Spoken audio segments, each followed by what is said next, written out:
പ്രൈസലോ വീണ്ടും വരുന്ന യേശു ക്രിസ്തുവിന്റെ നാമത്തിൽ എൻ്റെ സ്നേഹബന്ധനം അറിയിച്ചുകൊള്ളുന്നു. ഒരു വാക്യം വായിപ്പാൻ ആഗ്രഹിക്കുന്നു. അതായത് റോമർ 13:8 ആകിയാൽ സ്നേഹം ന്യായപ്രമാണത്തിൻ്റെ നിവൃത്തി തന്നെ. കൂട്ടുകാരനെ നിന്നെപ്പോലെ തന്നെ സ്നേഹിക്കണമെന്ന് ദൈവത്തിൻ്റെ വചനത്തിൽ രേഖപ്പെടുത്തിയിട്ടുണ്ട്. സ്നേഹം ന്യായപ്രമാണത്തിൻ്റെ നിവൃത്തി തന്നെ. ലോകത്തിൽ അധർമ്മം പെരുകുന്നത് കൊണ്ട് അനേകരുടെ സ്നേഹം തണുത്തു പോകുമെന്നാണ്. തണുത്തു പോകുക എന്ന് പറയുമ്പോൾ സ്നേഹത്തിന് ചൂടുണ്ട്.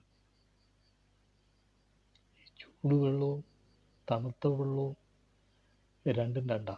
ചിലർ ചോദിക്കും, കുടിപ്പാൻ ചൂടുവെള്ളം വേണോ അതോ തണുത്ത വെള്ളം വേണോ? ചിലർക്ക് ചൂടുവെള്ളമാണ് ഇഷ്ടം, ചിലർക്ക് തണുത്ത വെള്ളമാണ് ഇഷ്ടം എന്ന് പറയുന്നത് പോലെ മനുഷ്യൻ്റെ സ്നേഹം തണുത്തു പോയിക്കൊണ്ടിരിക്കുന്നൊരു കാലഘട്ടമാണ്. മാത്രമല്ല, പിശാച് പലരെയും കരങ്ങളെടുത്തിരിക്കുകയാണ്. അവർക്ക് ഇഷ്ടമില്ലാത്തവർ അവരുടെ അരികിൽ നടക്കുകയും അവരെ കണ്ണിൽ കണ്ടു കഴിഞ്ഞാൽ അവർക്കെന്തോ ഉള്ളി എന്തോ, അതായത് സ്തോത്രം, ഈ വയറ്റുവേദന വരുന്നത് പോലെ സ്തോത്രം, പെരുപ്പവും വല്ലാത്ത ഒരു അന്തരീക്ഷമാണ്. അവർക്ക് ഇഷ്ടമില്ലാത്ത ആരെങ്കിലും വരുമ്പോഴത് ഉണ്ടാകുന്നത്. അത് കഴിഞ്ഞു കഴിഞ്ഞാൽ പിന്നെ അവർക്കൊന്നുമില്ല, അവർക്ക് വലിയ സന്തോഷം. ചിലപ്പോൾ ആ പെരുപ്പൊക്കെ കയറി വരുമ്പോൾ എന്തെങ്കിലുമൊക്കെ പറഞ്ഞു കളയും. നമ്മൾ കേട്ട് അങ്ങ് മിണ്ടാതെ പോകണം. സ്തോത്രം. അതുകൊണ്ട് ദൈവത്തിൻ്റെ സ്നേഹം തണുത്തു. നമുക്ക് പലരെയും സ്നേഹിക്കണമെന്ന് ആഗ്രഹമുണ്ട്. എങ്ങനെ?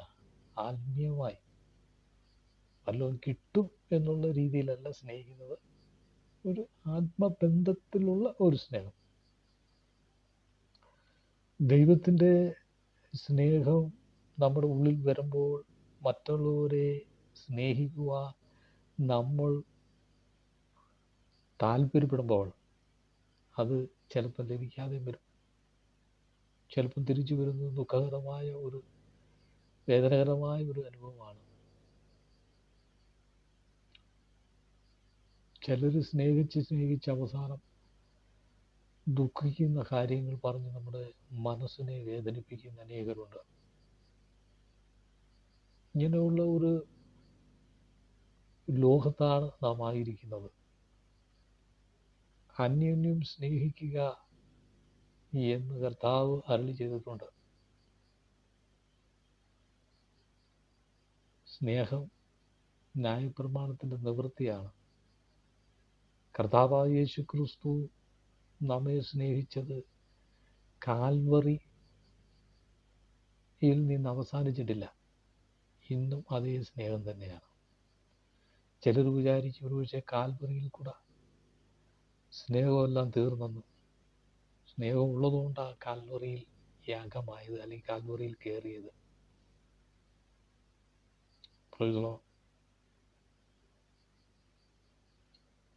ഒരു പുതിയ തലമുറ എന്ന് പറയുമ്പോൾ ഓരോ തലമുറകൾ കഴിഞ്ഞു പോകുന്നതാണ് വീണ്ടും ഒരു പുതിയ തലമുറ വരുന്നത്. ദൈവത്തിൻ്റെ വചനം പഠിക്കുമെങ്കിൽ ഏത് തലമുറയിലും ജീവിക്കാൻ കഴിയും. മാത്രമല്ല, ദൈവത്തിൻ്റെ വചനം പറയുന്നത്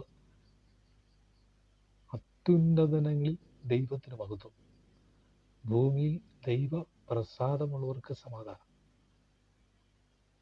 എന്ന് പറഞ്ഞാൽ ദൈവത്തിൻ്റെ പ്രസാദമുള്ളവർക്ക് ആ സമാധാനം. എല്ലാവർക്കും ഒന്നും സമാധാനമൊന്നുമില്ല. ചിലപ്പോൾ വിശ്വാസത്തിലായിരിക്കാം, പക്ഷേ ദൈവപ്രസാദമുള്ളവർക്കാണ് സമാധാനം. ദൈവപ്രസാദം എങ്ങനെ ഉണ്ടാകുന്നത്? ദൈവത്തെ പ്രസാദിക്കുന്ന രീതിയിൽ നാം മുന്നോട്ട് ജീവിക്കണം. അപ്പോൾ ദൈവപ്രസാദം നമുക്കുണ്ടാകും. അല്ലെങ്കിൽ ദൈവ അനുഗ്രഹം നമുക്കുണ്ടാകും.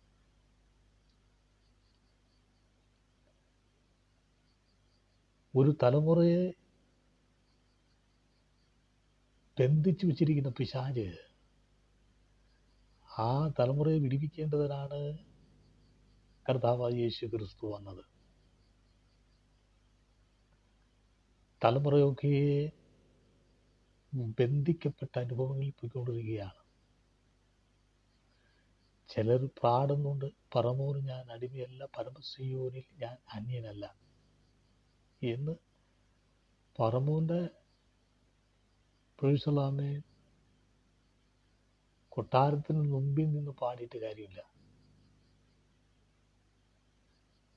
വിടുതൽ നൽകാതെ പറമോന് അടിമയല്ല എന്ന് പാടിയിട്ടും കാര്യമില്ല. കാരണം ദൈവസ്ഥലത്തിൽ പറമോന്റെ അടിമയല്ല. അപ്പോൾ പറമോന്റെ അടിമയല്ല എന്ന് പാടിയിട്ടും വല്ല കാര്യമില്ല. മറിച്ച് ദൈവസ്ഥാനത്തിൽ നിന്ന് വിടുതൽ പ്രാപിച്ചതിന് ശേഷം പറമോൻ അടിമയല്ലെന്ന് പാടണം. പിശാചിൻ്റെ അധീനതയിൽ കഴിയുന്ന ഒരു തലമുറ, അവരെ വിടിവിക്കുവാൻ ഒരുവന് മാത്രമേ കഴിയൂ, ഈ ലോകത്തിൽ, കർത്താവായ യേശു ക്രിസ്തു. യേശു ക്രിസ്തുവിനോട് പ്രാർത്ഥിക്കുക. തലമുറ അന്യപ്പെട്ടുകൊണ്ടിരിക്കുക. ദേവദാസന്മാർ വരുമ്പോൾ പ്രൊയ്സലാമെ കല്ലെറിഞ്ഞിട്ട് കാര്യമില്ല. പ്രൊയ്സലാമെ ഹല്ലേലൂയ, അത് തിരിച്ച് എൻ്റെ കൊള്ളും. ഇനി എന്തൊക്കെ ഒളിച്ചിരിഞ്ഞ് പതിഞ്ഞ് ചെയ്താലും തിരികെ 7 മടങ്ങായി വരും.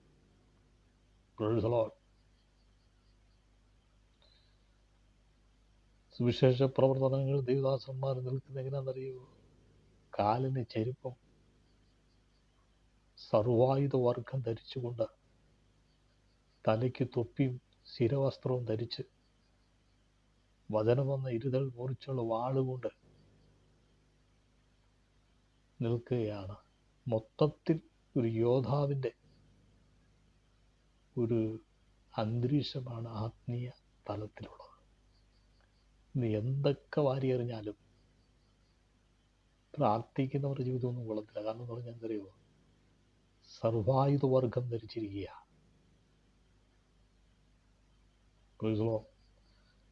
നീ എന്തൊക്കെ പതിയിരുന്ന് നിന്റെ അണ്ണാക്ക് പൊട്ടുന്ന രീതിയിൽ നീ വാരിയെറിഞ്ഞാൽ, ശബ്ദം പ്രൈസിലെ എതിരായി സംസാരിച്ചാലും ദൈവദാസന്മാർ പോകുന്നില്ല. കാരണം പ്രൈസലാമ നിന്റെ വാ അടഞ്ഞു പോവുകയാണ്. സ്വതന്ത്രം യഹോവയായ ദൈവം പ്രൈസലാം ഒരു പുതിയ തലമുറയെ വിടുവിക്കുവാൻ ദൈവം ആഗ്രഹിച്ചു കൊണ്ടിരിക്കുകയാണ്. ഒരു തലമുറ, പെന്തക്കോസ്ത് തലമുറ, മയക്കുമരുന്നിലേക്ക് പോയിക്കൊണ്ടിരിക്കുന്നു. യേശു ക്രിസ്തുവിനാണ്. യേശുവിനോട് പ്രാർത്ഥിച്ചാൽ ദൈവം വിടുവിക്കും. ഒരു തലമുറ ദൈവത്തെ മറന്നു പോകുന്ന ഒരു തലമുറ. പ്രൈസലാമേ ഹല്ലേലൂയ. ദൈവത്തോട് പ്രാർത്ഥിച്ചാൽ വിടുവിക്കപ്പെടും. മറിച്ച് ഇപ്പോൾ പ്രൈസൽ പണ്ടൊക്കെ എന്ന് പറയുന്ന പ്രൈസലാമേ മാതാപിതാക്കളാണ് പ്രൈസലാം ദൈവഭാഗത്ത് വരുന്നത്, പിന്നീട് പിള്ളേരെ കൊണ്ടുവരുന്നത്. ഇപ്പം അങ്ങനെയല്ല, മാതാപിതാക്കളും ബന്ധിക്കപ്പെട്ടുകൊണ്ടിരിക്കുകയാണ്. കാരണം പിശാച് തലമുറയുടെ മേളിലല്ല, സ്തോത്രം, മൊത്തത്തിൽ അവൻ ചിലരെയൊക്കെ പിടിച്ചിരിക്കുക. സ്തോത്രം. അതുകൊണ്ട് അഴിയുവാൻ ദൈവത്തിന് മാത്രമേ കഴിയൂ, അഴിക്കാൻ. അപ്പോൾ അത് യേശു ക്രിസ്തുവിന് മാത്രമേ കഴിയൂ. നിന്നെ ബന്ധിച്ചു വച്ചിരിക്കുന്ന തുട്ട വ്യാപാര കെട്ടുകളെ അഴിപ്പാൻ യേശു ക്രിസ്തുവിന് മാത്രമേ കഴിയൂ. സ്തോത്രം. നീ ഈ ലോകത്തിലാണോ ജീവിക്കുന്നത്? ലോകത്തിന്റെ അവസ്ഥകൾ നീക്ക് മനസ്സിലാക്കുന്നുണ്ടോ? മനുഷ്യൻ എങ്ങനെ ജീവിക്കുന്നെന്ന് മനസ്സിലാക്കുന്നുണ്ടോ? ഇല്ല. ഹല്ലേലൂയ. അതുകൊണ്ട് ദൈവസന്നിധിയിൽ എരന്ന് അടി മേടിക്കല്ലേ. ഹല്ലേലൂയ. ദൈവം സർവശക്തനാണ്. ഹല്ലേലൂയ. അതുകൊണ്ട് എൻ്റെ ദൂതെന്ന് പറയുന്നത്, ഒരു പുതിയ തലമുറ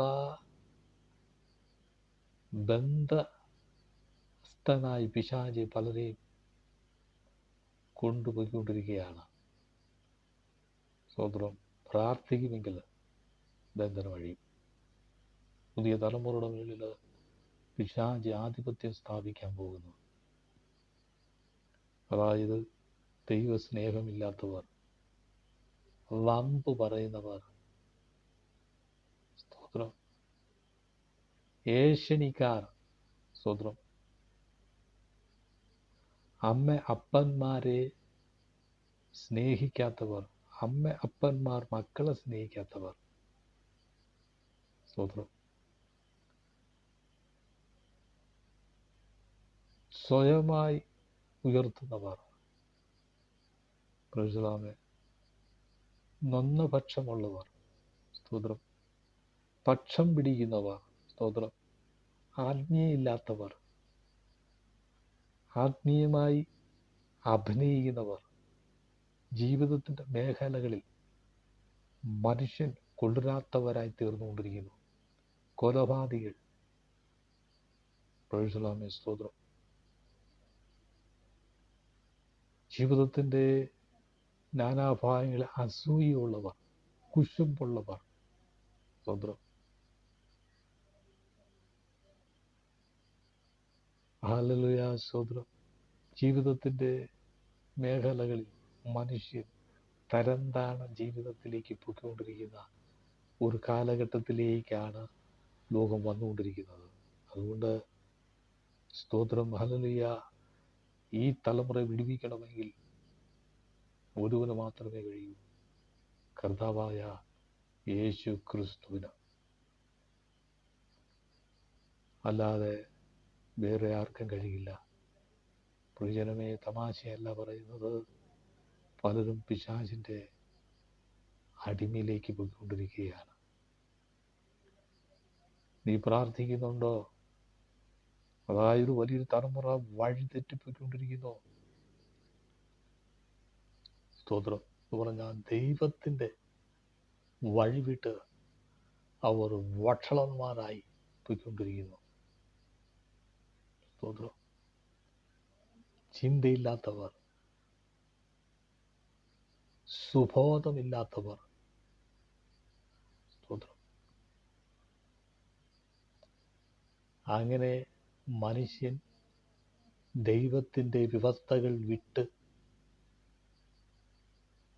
പിശാചിൻ്റെ പിന്നാലെ പോകുന്ന വലിയ ജനം, ഒരു തലമുറ പൊയ്ക്കൊണ്ടിരിക്കുകയാണ്.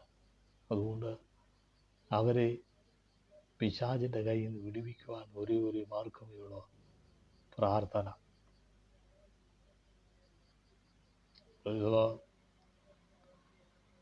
പണത്തിൻ്റെ പിന്നാലെ പോകുന്ന ഒരു വലിയ ജനം, പ്രൈസ്ലാമേ, സ്തോത്രം,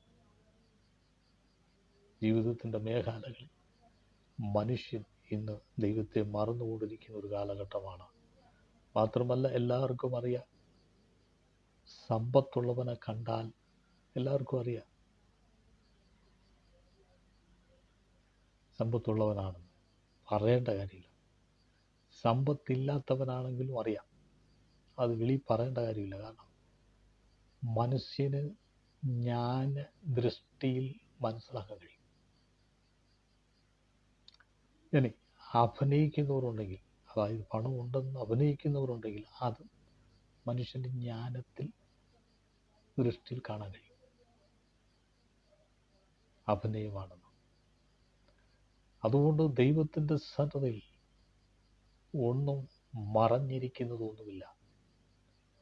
എന്നാൽ ഇവിടെ വേണ്ടത് ആത്മസന്തോഷമാണ്, ആത്മസമ്പത്താണ് വേണ്ടത്.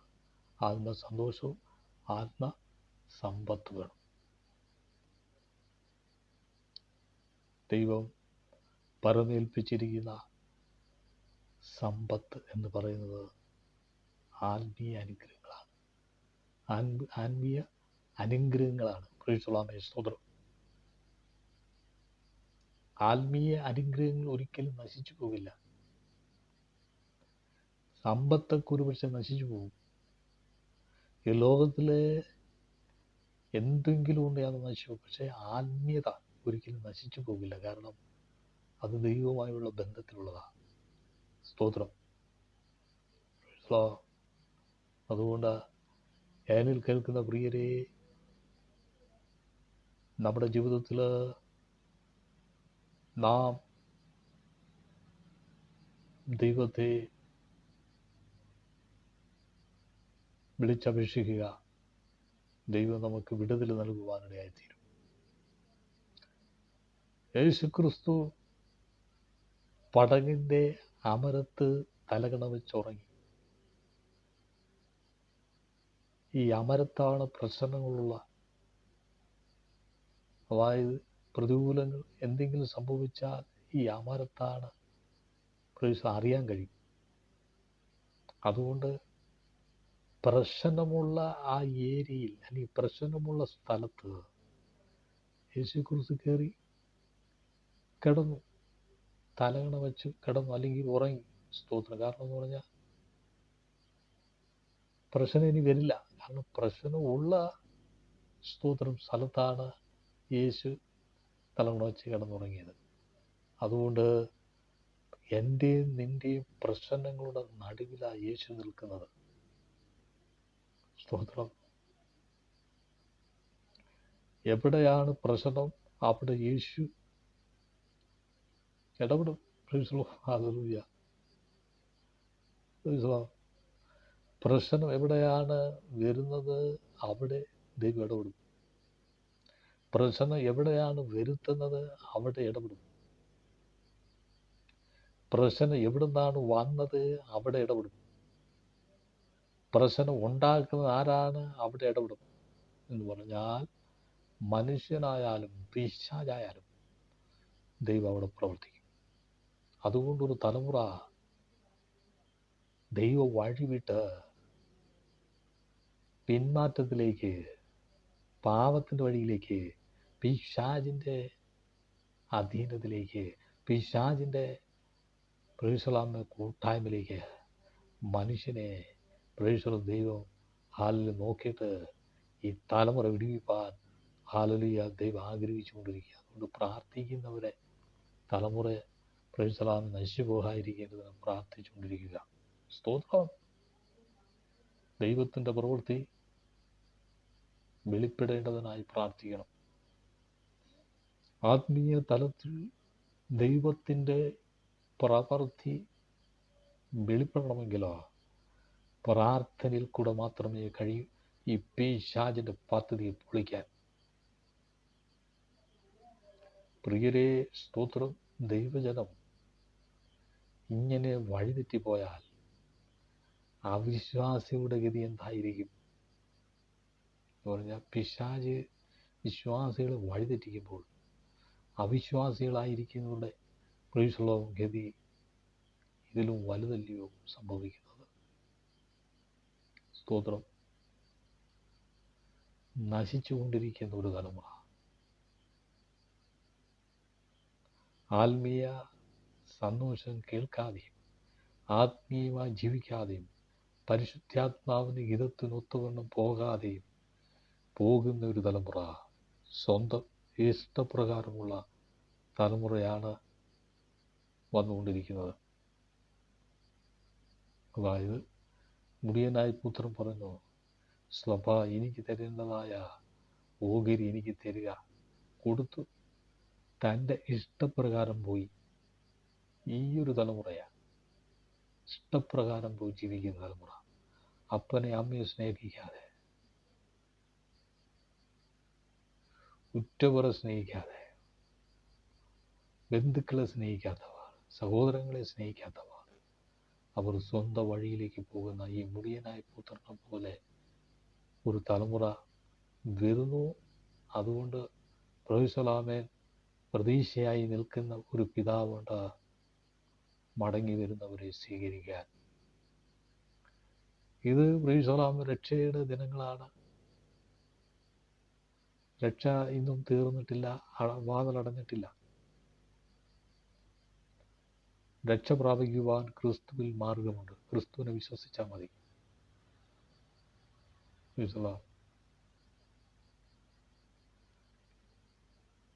ഈ രക്ഷയുടെ അവസരം നഷ്ടമാക്കലും, ഈ രക്ഷ ഒരിക്കൽ പ്രവേശിക്കുവാൻ നിന്നുപോകും. ആ രക്ഷയുടെ ടൈമുകളാണ് ഇപ്പോൾ നടന്നുകൊണ്ടിരിക്കുന്നത്. മനുഷ്യൻ മടങ്ങി വരേണ്ടതിന്, മനുഷ്യൻ ദൈവഭാഗത്ത് വരേണ്ടതിന്, മനുഷ്യൻ ദൈവത്തെ ആരാധിക്കേണ്ടതിന്, മനുഷ്യൻ ദൈവത്തിൻ്റെ വഴി ജീവിക്കേണ്ടതിന്, മനുഷ്യൻ ദൈവവുമായി ബന്ധത്തിൽ പോകേണ്ടതിന് ദൈവം ഒരു അവസരം ഭൂമിയിൽ ഒരുക്കിയിരിക്കുകയാണ് ക്രിസ്തുവിൽ കൂടെ. ആധുനിക മനുഷ്യൻ തൻ്റെ ഇതപ്രകാരം ജീവിച്ചു പോയിക്കൊണ്ടിരിക്കുമ്പോൾ ദൈവം പ്രൊഫസലാമേ ഹല്ലേലൂയ രക്ഷയിലേക്ക് വരേണ്ടതിന് അവസരം ഒരുക്കിയിട്ടിരിക്കുകയാണ്. പരിശുദ്ധാത്മാവിൻ്റെ ആലോചന കേട്ട് അനുസരിക്കുന്നവൻ്റെ ഒരു ജീവിതത്തിലോ ദൈവത്തിൻ്റെ പ്രവർത്തനം ഉടലെടുക്കും. ഈ ലോകത്തിൽ പണമുള്ളവർ പണം ഉണ്ടാക്കാനായിട്ട് ആഗ്രഹിക്കുന്നു. ചില ലക്ഷങ്ങൾ ഉണ്ടാക്കി കൂട്ടുന്നു. ഒരിടത്ത് ഇങ്ങനൊരു ചരിത്രം ഉണ്ടായിരുന്നു. അമേരിക്കയിലാണ്. അവർ ഭാര്യയും ഭർത്താവും അമേരിക്കയിലാണ്. വലിയ കോടീശ്വരന്മാരാണ്. എന്നാൽ അവർക്ക് സന്താനമില്ല, അല്ലെങ്കിൽ തലമുറയില്ല. അവർ ആ പകൽ അധ്വാനിച്ച് അവർ കഴിഞ്ഞുകൊണ്ടിരിക്കുക. വീണ്ടും അപ്പോൾ ഭാര്യ പറയുകയാണ്, നമ്മൾ ഈ സമ്പാദിക്കുന്ന ആർക്ക് വേണ്ടിയാണ്?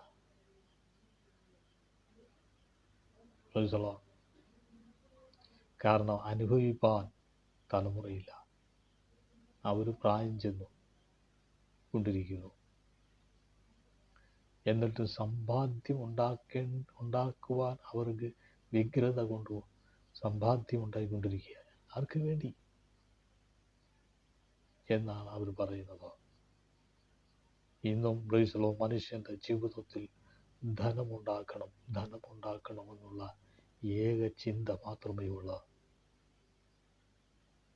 ബ്രൈസലോ ഇതും പിശാചിൻ്റെ പദ്ധതിയിൽപ്പെട്ടതാണ്.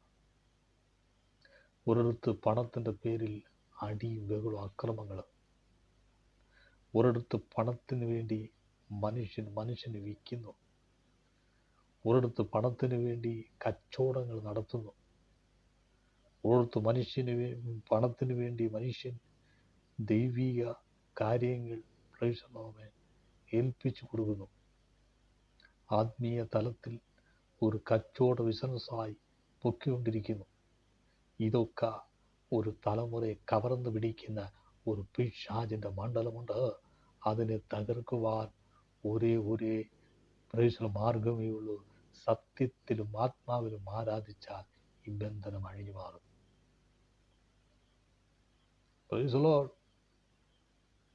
ദൈവത്തിൻ്റെ കരം വെളിപ്പെടും. യേശു ക്രിസ്തു തൻ്റെ കരം അയച്ച് പ്രവർത്തിക്കും. ജീവിതത്തിൽ പ്രൊഫസലാമെ വലിയ പ്രവർത്തി ദൈവം ചെയ്യും. പത്രങ്ങൾ വായിക്കുകയും TV ചാനലുകളിൽ നാം കാണുന്ന അക്രമങ്ങൾ കണ്ടു കഴിഞ്ഞാൽ നാം വീട്ടിൽ നിന്ന് ഇറങ്ങാൻ കഴിയില്ല. അത്ര വലിയ കൊള്ളരായ്മയാണ് ലോകത്ത് നടന്നുകൊണ്ടിരിക്കുന്നത്. വെട്ടും കുത്തും, കൊലപാതകങ്ങൾ, മോഷണങ്ങൾ, ദൈവഹിതമില്ലാത്ത പ്രശ്നങ്ങൾ അഴിഞ്ഞാടിക്കൊണ്ടിരിക്കുന്നു. മൊത്തത്തിൽ എന്ന് പറഞ്ഞാൽ നമുക്ക് വെളിയിലോട്ട് ഇറങ്ങാൻ പറ്റാത്ത അവസ്ഥ പോലെയാണ്. ആരെ വിശ്വസിക്കാൻ വയ്യാത്ത ഒരു കാലഘട്ടത്തിലേക്കായിക്കൊണ്ടിരിക്കുകയാണ്. കർത്താവിൻ്റെ വരവിൻ്റെ ലക്ഷണം അടുത്തുകൊണ്ടിരിക്കുന്നു. ആർക്കും പ്രവർത്തിച്ചു കൂടാത്തൊരു രാത്രി വരുന്നു. ഈ രാത്രി എന്ന് പറയുന്ന ഇരുളാണ്, പിശാചിൻ്റെ പദ്ധതികളാണ്. ഹല്ലേലൂയ. ആർക്കും പ്രവർത്തിക്കാൻ പറ്റാത്ത, ജോലി ചെയ്യാൻ പറ്റാത്ത, സുവിശേഷ പ്രവർത്തനം ചെയ്യാൻ പറ്റാത്ത, ഹല്ലേലൂയ, ദൈവത്തെ ആരാധിക്കാൻ പറ്റാത്ത, പ്രൈസ് ശബ്ദങ്ങൾ കൊണ്ട് ദൈവത്തെ പാടാൻ പറ്റാത്ത ഒരു പ്രവൃത്തി, ദൈവത്തിൻ്റെ പ്രവൃത്തി ചെയ്യാൻ പറ്റാത്ത ഒരു ഇരുളിൻ്റെ പ്രവൃത്തി വരാൻ പോകുന്നു. അന്ത്യകാലത്ത് അതൊക്കെ സംഭവിക്കുമെന്ന് ദൈവത്തിൻ്റെ വചനത്തിലുണ്ട്. ദൈവം ഹല്ലേലൂയ തൻ്റെ ജനത്തോട് ഹല്ലേലൂയ ദൈവം സംസാരിച്ചു കൊണ്ടിരിക്കുകയാണ്. പണത്തിനു വേണ്ടി കുടിൽ മുതൽ കൊട്ടാരം വരെയുള്ള ആൾക്കാർ ആഗ്രഹിക്കുന്നു. 500 രൂപയില്ലാത്ത ഒരു വീടുമില്ല. കുടിലിൽ വരെയും 500 മേലോട്ടുള്ള നോട്ടുകളാണ്.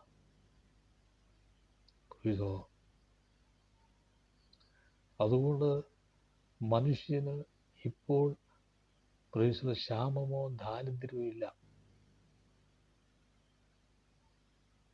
മനുഷ്യൻ പ്രീസലാമേൻ അതുകൊണ്ട് ദൈവസന്നിധിയിൽ വിശ്വസിക്കുന്നതുകൊണ്ട്, യേശുവിനെ വിശ്വസിക്കുന്നതുകൊണ്ട്, ഏത് തലത്തിലായിരിക്കുന്ന ആളാന്ന് പറഞ്ഞാലും നിനക്ക് സമാധാനം വേണോ, ഈ യേശുവിൽ കൂടെ മാത്രമേ കഴിയൂ.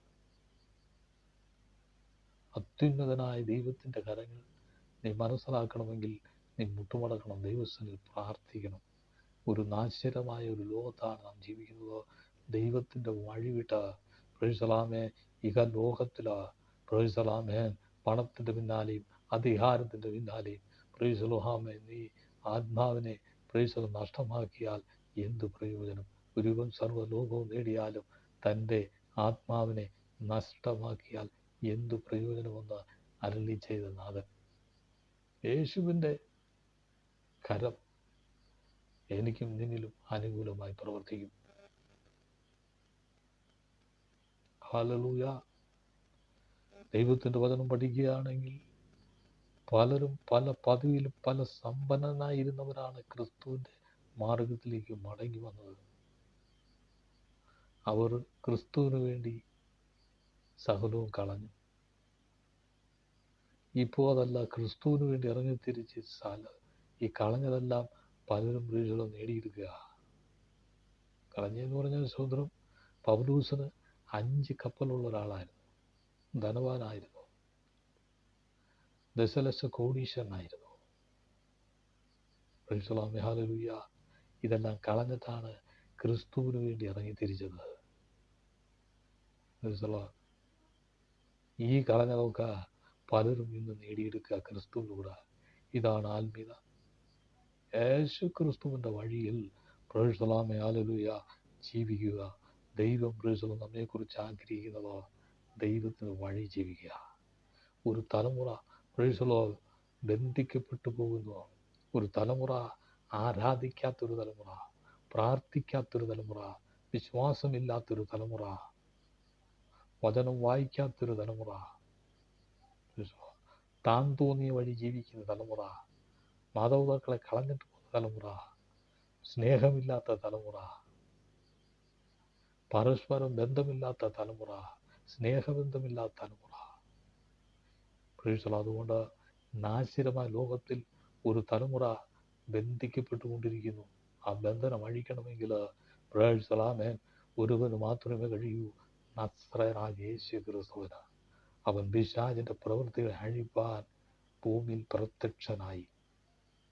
ഈ യേശുവിന് മാത്രമേ കഴിയൂ ഒരു തലമുറ ബന്ധനത്തിൽ നിന്ന് മോചനമാക്കുവാൻ, പാപത്തിന്റെ ബന്ധനത്തിൽ മോചനമാക്കുവാൻ, ദ്രവ്യാഗ്രഹത്തിന്റെ ബന്ധനത്തിൽ മോചനമാകുവാൻ, അധികാരത്തിന്റെ ബന്ധനത്തിൽ മോചനമാകുവാൻ യേശു ക്രിസ്തുവിന് മാത്രമേ കഴിയൂ. ഏൽപ്പിച്ച് പ്രാർത്ഥിക്കുക. ദൈവം തൻ്റെ കരം അയച്ച് പ്രവർത്തിപ്പാനിടയായിത്തീരും. അതുകൊണ്ട് എൻ്റെ സന്ദേശം ഞാൻ ഇവിടെ ചുരുക്കുകയാണ്. അതുകൊണ്ട് ഒരു തലമുറ പിശാച് അവൻ്റെ പത്തിലിട്ട ഒരു തലമുറയെ നാശത്തിലേക്ക് വലിച്ചുകൊണ്ടിരിക്കുന്നു. അതുകൊണ്ട് പ്രിയരെ, ഞാനും ഈ തലമുറയെ ഓർത്ത് കരഞ്ഞ് പ്രാർത്ഥിക്കൂ. ഒരു വിടുതൽ ദൈവം നൽകുവാൻ ശക്തനായ ദൈവമാണ്. ഈ വചനങ്ങളാലെ നമ്മെ അനുഗ്രഹിക്കട്ടെ എന്ന് പറഞ്ഞുകൊണ്ട് നിർത്തുന്ന ദൈവനാമത്തോണ്ടാകട്ടെ. ആമേൻ.